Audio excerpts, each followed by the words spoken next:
Hello, ഇന്നത്തെ കഥയിലേക്ക് എല്ലാവർക്കും സ്വാഗതം. ചാനൽ ആദ്യമായിട്ട് കാണുന്നവരാണെങ്കിൽ ഒന്ന് സബ്സ്ക്രൈബ് ചെയ്തിട്ട് സപ്പോർട്ട് ചെയ്തേക്കണേ. അങ്ങനെ മനോഹറിൻ്റെ നെഞ്ചിൽ തലവെച്ച് ഉറങ്ങുകയാണ് സരയു നല്ല ഉറക്കത്തിലാണ്. ആ സമയത്ത് മനോഹർ ചിന്തിക്കുന്നുണ്ട്, നിഷ ഇപ്പോൾ വിളിക്കാനുള്ള സാധ്യതയുണ്ട്. ഫോൺ സൈലൻ്റ് ആക്കി വെച്ചിരിക്കുകയാണ്, ഏതു നേരവും വിളിക്കാം.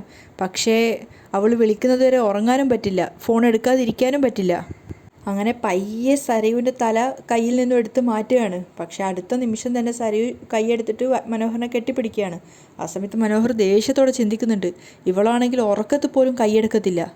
അങ്ങനെ പയ്യെ സരയു കെട്ടിപ്പിടിച്ചിട്ടുണ്ടായിരുന്ന കൈയും എടുത്ത് മനോഹർ മാറ്റുകയാണ്. അതേസമയം ഷാരി ഉറക്കത്തിൽ നിന്ന് എഴുന്നേറ്റ് വന്നിട്ട് താരയെ കിടത്തിയിട്ടുണ്ടായിരുന്ന ആ അടുക്കള വാതിൽക്കൽ എത്തുകയാണ്.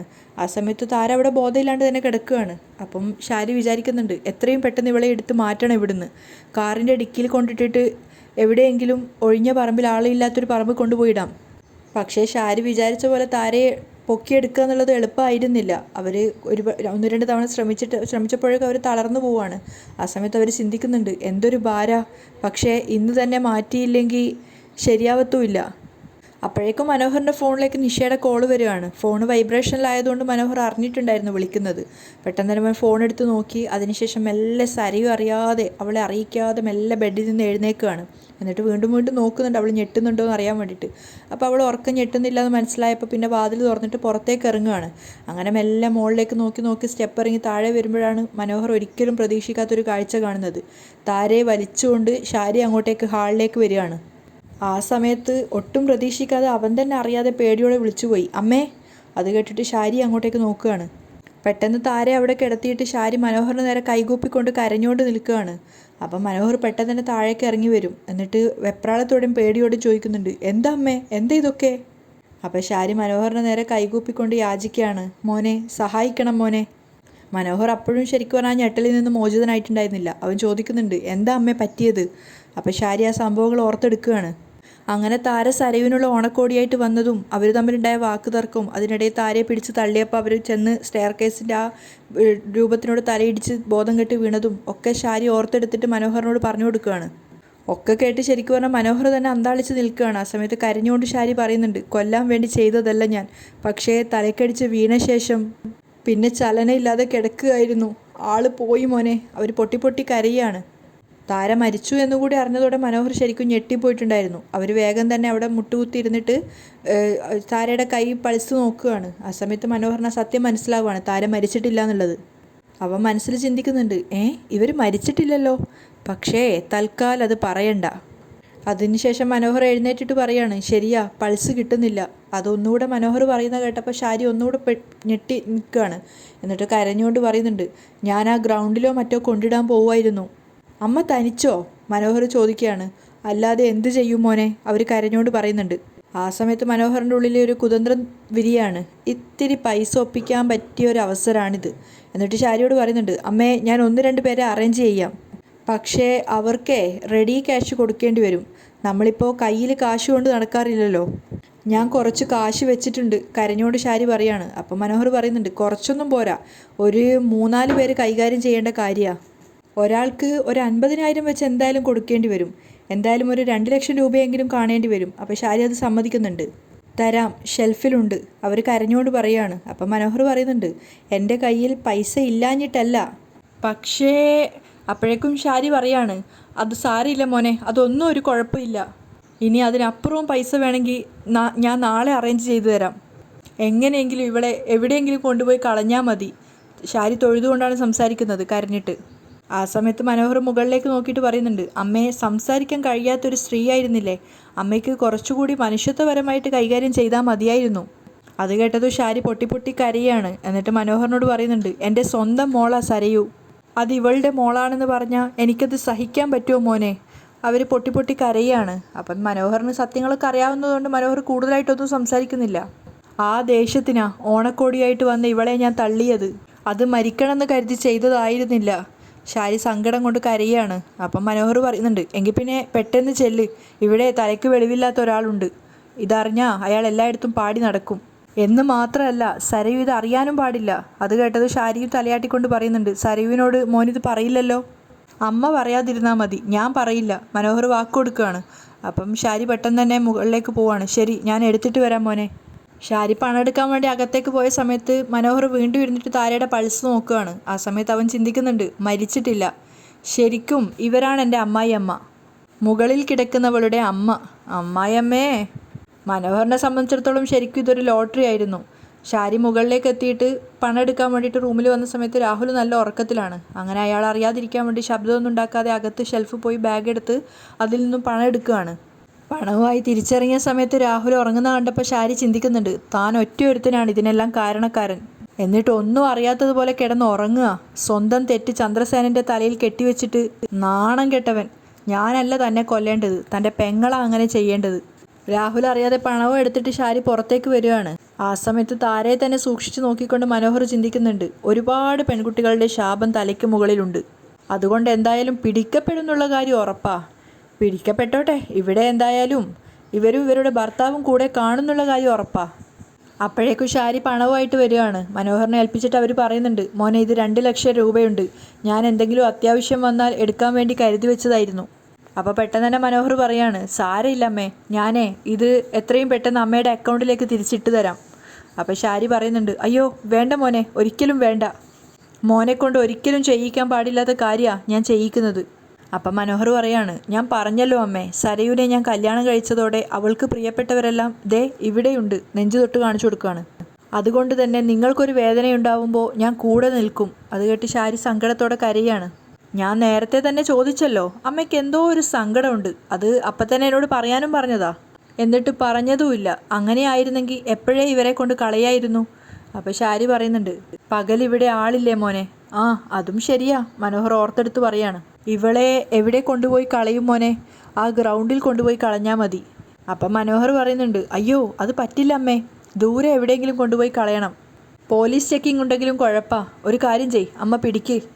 എന്നിട്ട് താരയുടെ കാൽഭാഗത്തായിട്ട് ഷാരിയും അതുപോലെ തലഭാഗത്തായിട്ട് മനോഹറും പിടിക്കുകയാണ്. ആ സമയത്ത് സംശയത്തോടെ ഷാരി പറയുന്നുണ്ട്, മോനെ ഇവളുടെ കാലിനൊക്കെ നല്ല ചൂടുണ്ട്, മരിച്ചു കഴിഞ്ഞാൽ ചൂട് കാണുമോ? അവർ ചോദിച്ചു കേട്ടത് മനോഹർ പെട്ടെന്ന് പറയുന്നുണ്ട്, അത് സ്റ്റോർ റൂമിലൊക്കെ കിടന്നതല്ലേ അമ്മേ, ഞാൻ നോക്കിയതാ, പൾസ് തീർന്നതാ, ആള് പോയി. അത് പറയുന്ന കേട്ടപ്പോൾ പിന്നെ ഷാരി കൂടുതലായിട്ടും ഒന്നും പറയുന്നില്ല. മനോഹറിൻ്റെ കൂടെ താരയെ പിടിക്കാൻ വേണ്ടി ഹെൽപ്പ് ചെയ്യുകയാണ്. അങ്ങനെ അവർ രണ്ടുപേരും കൂടെ കാറിൻ്റെ ഡിക്കിയിലേക്ക് താരയെ കിടത്തുന്നുണ്ട്. ആ സമയത്ത് ഷാരി ആകെ വെപ്രാളത്തോടെ വിളിക്കുകയാണ്, മോനെ അമ്മ ഒന്നുകൊണ്ടും പേടിക്കണ്ട, ഇങ്ങനെയൊരു സംഭവം നടന്നിട്ടില്ലെന്ന് കരുതിയാൽ മതി. മനോഹർ ധൈര്യം കൊടുക്കുകയാണ്. മനോഹർ കാറ് ഡ്രൈവ് ചെയ്യാൻ വേണ്ടി പോയപ്പോഴേക്കും പിന്നാലെ വന്നിട്ട് ഷാരി പറയുന്നുണ്ട്, മോനെ ഒരുമാതിരിപ്പെട്ട ആരും ഇതിനൊന്നും കൂട്ടു നിൽക്കില്ല, മക്കളായാലും മരുമക്കളായാലും. ഞാൻ അങ്ങനെ ഒരാളല്ലെന്ന് പറഞ്ഞില്ലേ അമ്മേ? മനോഹറും സ്നേഹത്തോടെ എന്ന പോലെയാണ് സംസാരിക്കുന്നത്. പിന്നെ പറഞ്ഞത് ഓർമ്മയുണ്ടല്ലോ, സരിയോ എഴുന്നേൽക്കുകയാണെങ്കിൽ ഞാൻ പറഞ്ഞ കാര്യം ഒരു പതർച്ചയും ഇല്ലാതെ പറയണം. ഷാരി അതൊക്കെ സമ്മതിക്കുകയാണ്. എന്നിട്ടും ഒരു പേടിയോട് ചോദിക്കുന്നുണ്ട്, ഞാൻ കൂടെ വരണോ മോനെ? വേണ്ട, ഇപ്പം തന്നെ ഞാൻ സനലിനോട് പറയാം, അവനെല്ലാം അറേഞ്ച് ചെയ്തോളും. മനോഹർ വാക്ക് കൊടുക്കുകയാണ്. വീണ്ടും ഷാരി സംശയത്തോട് ചോദിക്കുന്നുണ്ട്, മോൻ ഇവളെ എവിടെയെങ്കിലും കൊണ്ടുപോയി കളയുമ്പോൾ ആരെങ്കിലും കണ്ടാലോ? അപ്പം മനോഹർ പറയുന്നുണ്ട്, ഇനി എന്ത് സംഭവിക്കുന്നു പറഞ്ഞു പോയി കഴിഞ്ഞാൽ ഒരു കാര്യവും നടക്കില്ല, അമ്മ ധൈര്യമായിട്ടിരിക്ക്. മനോഹർ കാർ എടുത്തിട്ട് ഡ്രൈവ് ചെയ്യാൻ വേണ്ടി തുടങ്ങുകയാണ്. ആ സമയത്ത് അവൻ ചിന്തിക്കുന്നുണ്ട്, ഇതുവരെ അവർ മരിച്ചിട്ടില്ല, ഇനി ഡിക്കി കിടന്ന് മരിക്കോ ആവോ. അങ്ങനെ കാർ സ്റ്റാർട്ട് ചെയ്തിട്ട് അവൻ പോവാണ്. പേടിയോടെയും വെപ്രാളത്തോടും കൂടി ഷാരി അത് നോക്കി നിൽക്കുന്നുണ്ട്. അവർക്ക് നെഞ്ച് പൊട്ടുന്ന പോലത്തെ സങ്കടം തോന്നുകയാണ്. മനോഹറിനെ കാത്തിട്ട് റോഡരികിൽ സനൽ നിൽക്കുന്നുണ്ടായിരുന്നു. മനോഹർ വേദന കാറ് നിർത്തിയിട്ട് സനലിൻ്റെ അരികെ പോയിട്ട് പറയാണ്, അളിയാ കാര്യമൊക്കെ പറയാടാ, ബൈക്ക് ഒതുക്കി വെച്ചിട്ട് വേഗം കാറ് കയറ്. അങ്ങനെ സനൽ ബൈക്ക് അവിടെ മാറ്റി വെച്ചിട്ട് മനോഹറിൻ്റെ കൂടെ കാറിൽ കയറുകയാണ്. കാറ് കയറിയപ്പോൾ മനോഹറിൻ്റെ വെപ്രാളം കണ്ടിട്ട് സനൽ ചോദിക്കുന്നുണ്ട്, എന്താ അളിയാ, എന്തെങ്കിലും സംഭവിച്ചോ? പൊളിഞ്ഞോ? നിന്റെ കള്ളക്കളികളൊക്കെ പൊളിഞ്ഞോ? എടാ പുറകിലൊരാളുണ്ട്. മനോഹർ പറഞ്ഞപ്പോൾ സനൽ തിരിഞ്ഞു നോക്കുകയാണ്. എന്നിട്ട് അവൻ പറയുന്നുണ്ട്, എടാ ആരെയും കാണുന്നില്ലല്ലോ, എടാ ഡിക്കിക്കകത്തൊരാളുണ്ടെന്ന്. മനോഹർ പറഞ്ഞു കേട്ടതും സനൽ ഞെട്ടുകയാണ്. അതാരാ? ആ സരയുവിൻ്റെ അമ്മയില്ലേ? അപ്പോൾ സനൽ അത്ഭുതത്തോടെ ചോദിക്കുകയാണ്, അത് നിൻ്റെ അമ്മായി അമ്മയല്ലേ? എടാ അമ്മായി അമ്മയല്ല, സരയുവിൻ്റെ ഒറിജിനൽ അമ്മയെക്കുറിച്ച് ഞാൻ നിന്നോട് പറഞ്ഞിട്ടില്ലേ, സംസാരിക്കാൻ കഴിയാത്തൊരു സ്ത്രീയെക്കുറിച്ച്. താര, അവർ ഡിക്കിയിലുണ്ട്. അത് കേട്ടതും സനൽ വാ പൊളിച്ച് നിൽക്കുകയാണ്. അവരെ ഇനി എവിടെയെങ്കിലും കൊണ്ടുപോയി തള്ളണം. അത് കേട്ടതും സനൽ ചോദിക്കുന്നുണ്ട്, അവർ തീർന്നോ അളിയാ? തീർന്നിട്ടില്ല, അവിടുന്ന് കൊണ്ടുവരുമ്പോൾ അവർക്ക് പൾസ് ഉണ്ടായിരുന്നു, ഇപ്പോൾ എന്ത് സംഭവിച്ചു എന്ന് അറിയില്ല. എടാ നീ അവരെ എവിടുന്ന് കൊണ്ടുവരുന്നു എന്ന് ഈ പറയുന്നേ? അപ്പം മനോഹർ കഥ പറഞ്ഞു കൊടുക്കുകയാണ്. എടാ ഓണായിട്ട് അവരുടെ മകളായ സരയുവിന് ഓണക്കോടി കൊടുക്കാൻ വേണ്ടി അവർ വീട്ടിൽ വന്നു. ആ സമയത്ത് അവിടെ സരയുവിൻ്റെ അമ്മയായിട്ടുള്ള ഷാരി മാത്രമേ ഉണ്ടായിരുന്നുള്ളൂ. അവരും ഈ താര എന്ന് പറയുന്ന സ്ത്രീയും തമ്മിൽ പിടിവലി ഉണ്ടായി. ഇടയ്ക്ക് എൻ്റെ അമ്മായിയമ്മ ഈ താര എന്ന് പറയുന്ന സ്ത്രീയെ പിടിച്ച് തള്ളിയപ്പോൾ അവർ തലയടിച്ച് വീണു. അതിനുശേഷം ചലനശേഷിയില്ല. സനലിങ്ങനെ അന്തം വിട്ട് കേട്ട് നിൽക്കുകയാണ്. അവർ മരിച്ചു എന്ന് കരുതിയാ ഞാനും എൻ്റെ അമ്മായി അമ്മയും കൂടെ ഡിക്കിയിലെടുത്ത് വെച്ചത്. പക്ഷേ പൾസ് പരിശോധിച്ചപ്പോൾ അവർ മരിച്ചിട്ടില്ലെന്ന് എനിക്ക് മനസ്സിലായി. എന്നാ അമ്മായി അമ്മയുടെ ധാരണയിൽ അവർ മരിച്ചു എന്നാ. അപ്പം സനൽ ചോദിക്കുന്നുണ്ട്, നീ എന്തിനാണ് ഈ പൊല്ലാപ്പൊക്കെ ഏറ്റുപിടിച്ചത്? ഏറ്റുപിടിക്കാതെ പിന്നെ ഇതിൻ്റെ പേരിൽ അവർ കുറച്ച് പൈസ എനിക്ക് തന്നു. അത് മാത്രമല്ല, ഇതൊരു പോലീസ് അന്വേഷണമായാൽ ഏതു നേരവും പോലീസ് വീട്ടിൽ കയറി ഇറങ്ങും. അത് നമുക്ക് ആപത്താ. ഇതാവുമ്പോൾ ഇരു ചെവി അറിയാതെ അവരെ എവിടെയെങ്കിലും നമുക്ക് കൊണ്ടുപോയി തള്ളാം. എടാ, ഇവരെ എവിടെ കൊണ്ടുപോയി തള്ളാനാടാ? ഏതെങ്കിലും പാലത്തിൻ്റെ അടുത്ത് ചെന്ന് ഡിക്കി തുറന്ന് അവരെ എടുത്ത് താഴത്തെറിയാം. ഇപ്പോൾ പാലത്തിൽ നിന്ന് താഴോട്ടേ ചാടി മരിക്കുന്നതൊക്കെ സർവ്വസാധാരണമാണല്ലോ. മകളെ കിട്ടാത്ത നിരാശയിൽ അമ്മ ആത്മഹത്യ ചെയ്തു. അങ്ങനെ ഒരു വാർത്ത വന്നു കഴിഞ്ഞാലേ തീരാവുന്ന പ്രശ്നമേ ഉള്ളൂ ഇത്. പക്ഷേ സനലിന് അതൊന്നും അങ്ങനെ ഉൾക്കൊള്ളാൻ പറ്റുന്നില്ല. അയാൾ പറയുന്നുണ്ട്, എടാ, അവളുടെ പിന്നിൽ ആ കിരണും അവൻ്റെ അച്ഛനും ഒക്കെ ഉണ്ട്. അത് നീ മറക്കരുത്. അപ്പം മനോഹറും പേടിയോടെ പറയാണ്, എല്ലാം ഓർത്തിട്ട് തന്നെയാണ് ഞാൻ നിന്നെ വിളിച്ചത്. എന്തായാലും എൻ്റെ അമ്മായി അമ്മ ഉൾപ്പെടെ നമ്മൾ 3 പേര് മാത്രമേ ഇത് അറിഞ്ഞിട്ടുള്ളൂ. പ്രതിയാണെങ്കിൽ അമ്മായി അമ്മയും. പിന്നെ ഇരു ചെവി അറിയാതെ ഇതൊന്ന് കൈകാര്യം ചെയ്ത് കൊടുക്കണം. അത്രേ ഉള്ളൂ. നീ ധൈര്യമായിട്ടിരിക്ക്. മനോഹർ സനലിനെ സമാധാനിപ്പിക്കുകയാണ്. അതിനുശേഷം കാറ് സ്റ്റാർട്ട് ചെയ്തിട്ട് ഒരു പുഴയുടെ സൈഡിലായിട്ട് പോയിട്ട് നിൽക്കുകയാണ്. ആ സമയത്ത് മനോഹർ പറയുന്നുണ്ട്, ഇവിടെ തട്ടിയാലോ? ആദ്യം CC ക്യാമറ ഉണ്ടോ നോക്കടാ. എടാ, ഇവിടെ ക്യാമറയൊന്നും ഇല്ല, എനിക്കറിയാവുന്ന സ്ഥലമാണ്. മനോഹർ ധൈര്യത്തോടെ പറയാണ്, നീ ഇറങ്ങ്. പക്ഷേ 2 പേരെയും ഞെട്ടിച്ചുകൊണ്ട് ആ സമയത്ത് അതുവഴി ഒരു പോലീസ് ജീപ്പ് വരികയാണ്. സനൽ സംശയത്തോട് ചോദിക്കുന്നുണ്ട്, അളിയാ കുഴഞ്ഞല്ലോ, അത് ആംബുലൻസ് ആണോ പോലീസ് ജീപ്പാണോ? പോലീസ് ജീപ്പാണെന്നാണ് തോന്നുന്നത്. മനോഹറിനും പേടിയാവുന്നുണ്ട്. അപ്പോഴേക്കും പോലീസ് ജീപ്പ് അവിടെ നിർത്തിയിട്ട് അവർക്ക് മുന്നിലായിട്ട് നിർത്തിയിട്ട് കാറിൽ നിന്ന് CI ഇറങ്ങുകയാണ്. അപ്പോൾ അത് കണ്ട് തന്നെ പേടിച്ചിട്ട് മനോഹർ സനലും വേഗം ഇറങ്ങുന്നുണ്ട്. അപ്പം CI ചോദിക്കുകയാണ്, എന്താണ് ഇവിടെ? അത് സെക്കൻഡ് ഷോ കഴിഞ്ഞിട്ട് വരികയാണ് സർ, ഇവിടെ നിന്നിട്ട് അല്പം കാറ്റ് കൊള്ളുകയെന്ന് കരുതി, മനോഹർ പറയുകയാണ്. അപ്പോൾ സനലും സമ്മതിക്കുന്ന അർത്ഥത്തിൽ ചിരിക്കുന്നുണ്ട്. രാത്രിയിലാണോടാ കാറ്റ് കൊള്ളുന്നേ? കഞ്ചാവും മയക്കുമരുന്നൊന്നും ഇല്ലല്ലോ? ഇല്ല സർ, മനോഹർ വേഗം പറയുന്നുണ്ട്. അപ്പം പോലീസുകാരൻ പറയാണ്, എങ്കിൽ അധിക സമയം ഇവിടെ നിൽക്കണ്ട, പൊയ്ക്കോ. ശരി സർ. തിരിച്ച് പോലീസുകാർ ജീപ്പ് കയറിയ സമയത്ത് CI വീണ്ടും ചോദിക്കുന്നുണ്ട്, ഡിക്കിയിൽ എന്തെങ്കിലും ഉണ്ടോ? പെട്ടെന്നൊന്ന് ഞെട്ടുകയാണെങ്കിലും വേഗം മനോഹർ പറയുന്നുണ്ട്, ഇല്ല സർ, വേണമെങ്കിൽ നോക്കിക്കോ. ശരി ശരി, വണ്ടി ഇടറോ എന്ന് പറഞ്ഞുകൊണ്ട് അയാൾ പോലീസുകാർ അവിടെ നിന്ന് പോവുകയാണ്. ആ സമയത്താണ് മനോഹറിന് സമാധാനമായത്. അവൻ പറയുന്നുണ്ട്, എടാ പോലീസുകാർ പോയടാ, എങ്കിൽ ഇവിടെ തന്നെ നമുക്ക് കാര്യം സാധിച്ചാലോ? അപ്പോൾ സനൽ പറയാണ്, എടാ, ഞാൻ ഇപ്പോഴാണ് ഒരു കാര്യം ആലോചിച്ചത്. ഇവർ ജീവിച്ചിരിക്കുന്നതാ നിനക്ക് നല്ലത്.